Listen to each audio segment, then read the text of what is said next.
Hi everyone, it's Louie with Arlon Graphics. Some vehicle graphics require a combination of a print cut decals and a wrap. And for a profitable wrap project, every regress is almost necessary, but it's often difficult to cut and read. So having a wrap film that you can print on and cut is key. So in this video, we will cut SLX Plus laminated with Series 3270 matte with a GraphTech plotter. Go to the cut settings and set the proper blade depth. For this film construction, we have 2 mils for the print media and another 2 mils for the laminate. The adhesive is about 1 mil thick, so another 2 mils for the print media's adhesive and the overlaminates. That's a total of 6 mils, and that will be our blade depth target. The best practice is to weed soon after cutting to prevent cold flow. Cold flow is when the adhesive flows back into the cut line and fuses with the adhesive on the other side. That is why it is important to have the cutter set up in a room that is climate controlled. When you read the negative, keep in mind that you can pull from different directions to give you the best result. For cuts that are smaller or thinner, you can prevent the positives from coming up by holding them down. And with SLX Plus, you can confidently cut and read letters down to 2 inches.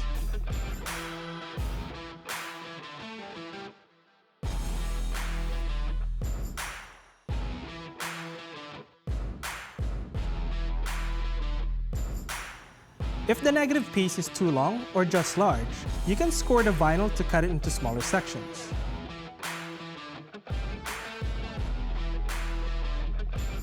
It is now ready for some pre-spacing tape.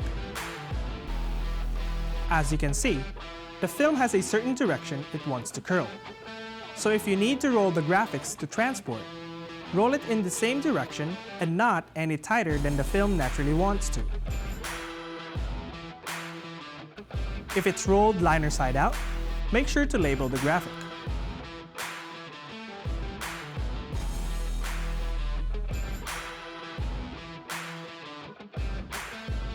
Applying it is pretty straightforward, but before I do, I should explain how overlays will maximize the value and profits for your wrap. 1. Flexibility. It is good to have the option of moving the text around any obstruction or to change any outdated information. 2. Efficiency. By not having the text built into the print, it saves the installer time of having to worry if the text is properly aligned. And 3. Legibility. The text will be distorted if it happens to land in a compound curve. I recommend using a hinge method instead of removing the entire liner. This way, you don't have to fight the tack of the tape, which is often higher than the vinyl's tack itself.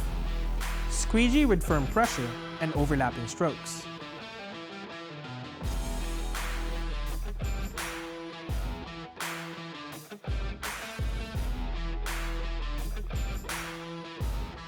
Remove the tape carefully by folding it on itself and at a 45-degree angle.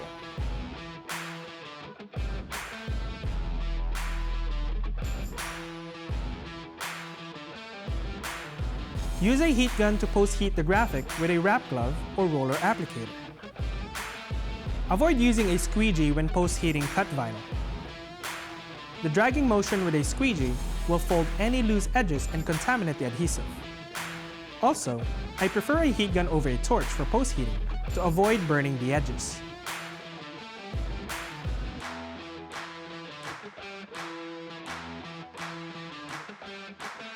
Incorporating overlays with your wraps with print and cut is the best way for a high-impact design, delivered on time, and a faster application.